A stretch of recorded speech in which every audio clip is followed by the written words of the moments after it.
हमारा, ठीक है। आप सभी लोगों को मैं कुछ बताना चाहूंगी।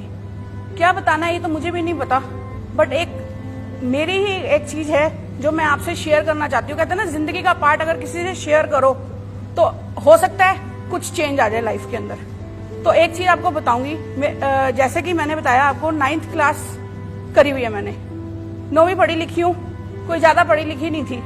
तो घर वाले ना हमेशा एक ही ताना मारते थे, पता नहीं क्या करेगी। फैमिली में प्रॉब्लम्स इतनी थी कि स्टडी को छोड़ना पड़ा। तो मम्मी पापा थे, मम्मी मेरे अब नॉर्मल थे और पापा को मेरे कैंसर हो गया था, जिसकी वजह से मुझे स्टडी छोड़नी पड़ी, क्योंकि घर में कोई भाई या बहन नहीं था उनका ध्यान रखने के लिए। तो रिश्तेदारों ने, मेरे कजन ब्रदर हैं जो कि बहुत ही अच्छे हैं, उन्होंने मेरे को बोला कि पढ़ेगी नहीं तो क्या करेगी, क्योंकि उनके बच्चे पढ़ रहे थे। पढ़ेगी नहीं तो क्या करेगी, पढ़ाई के बिना जिंदगी नहीं है। पर मेरे को यही था कि मेरे को अपने मम्मी पापा की सेवा करनी है। तो उन्होंने मेरे से बात करनी बंद कर दी। हर कोई रिश्तेदार मेरे से बात नहीं करता था, यहाँ तक कि अपने पढ़े हुए बच्चों को भी बोलते थे कि इससे दूर रहना, तुम इसके साथ रहोगे तो तुम भी बिगड़ जाओगे। तो मैं कहती थी ठीक है, कोई बात नहीं, दूर है तो कोई बात नहीं।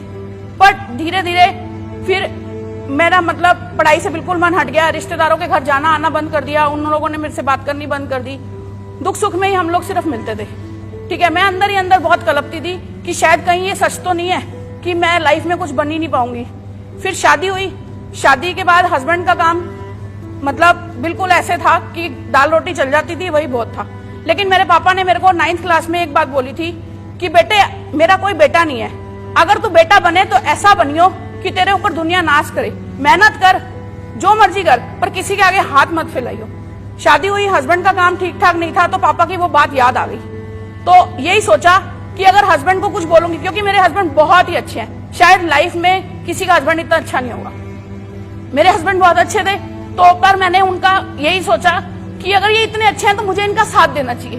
पर मैं साथ कैसे देती, क्योंकि मैं पढ़ी लिखी नहीं थी। और अपने भाई बहनों की यही बात याद आई कि पढ़ेगी नहीं तो कोई जॉब नहीं मिलेगी, कुछ भी नहीं होगा तेरे साथ। तो ये सोच के मैंने पार्लर का कोर्स किया, पार्लर का काम शुरू किया। पार्लर का काम शुरू किया तो होम विजिट करती थी, मैं घर घर जाके काम करती थी। मेरे हस्बैंड को नहीं पसंद था, पर मैं उनको ये दिलासा देती थी, कोई बात नहीं, मैं हूं ना आपके साथ, कोई बात नहीं, मैं हूं ना आपके साथ। तो कहते थे अच्छा ठीक है। पार्लर का विजिट करती थी तो फेशियल या वैक्सिंग के बाद जैसे हम लोग थक जाते थे तो वो लोग मुझे चाय पिलाते थे। चाय के साथ आप मानेंगे, पार्ले जी तो बहुत दूर की बात है, वो अपने घर की जो बासी मिठाई या कोई बिस्किट होता था वो मेरे को सर्व करते थे।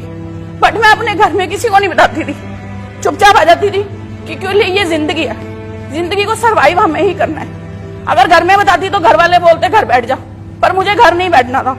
और मैं इतना कमा लेती थी कि मतलब ठीक ठाक था, बट फिर भी मेरे ड्रीम्स पूरे नहीं हो रहे थे, क्योंकि दोनों बच्चे मेरे हो चुके थे। यही सोचती थी कि आज मैं ये पार्लर का काम कर रही हूँ, हस्बैंड का काम अभी भी ठीक नहीं है, 10 साल हो चुके हैं, तो ये कब तक चलेगा।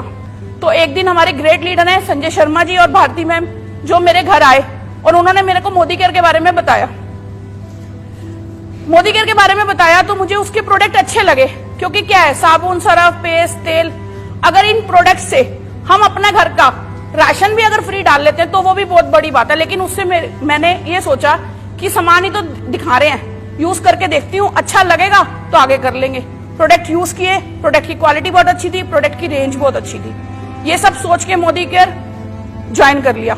ज्वाइन करने के बाद फर्स्ट इवेंट अटेंड किया, अर्बन कलर की ट्रेनिंग थी हमारी। वो इवेंट अटेंड करने के बाद मैं ऐसी एक्टिव हुई कि मैं 2 फॉरेन ट्रिप क्वालिफाई कर चुकी हूँ और 4 या 5 डोमेस्टिक ट्रिप भी क्वालिफाई कर चुकी हूँ। और इस साल मेरी गाड़ी आ जाएगी, 70,000 की अर्निंग है। तो मैं आपसे एक छोटी सी बात पूछती हूँ, क्या आप लोग मेरे से भी ज्यादा निकम्मे हैं? अगर मैं 9th क्लास की लड़की 70,000 रुपए का महीना कमा सकती हूँ और उन भाई बहनों की अब मैं हेल्प करना, क्योंकि मेरे सपने पूरे हो चुके हैं, मेरे को 60 से 70,000 अर्निंग भी आ रही है, गाड़ी भी आ रही है, फॉरेन ट्रिप। अब मैं उन भाई बहनों के लिए हेल्प करना चाहती हूँ जो ये सोचते हैं कि हम लाइफ के अंदर कुछ नहीं कर सकते। तो आप प्लीज मुझे कॉल कीजिए अगर आपके सपने अच्छे हैं।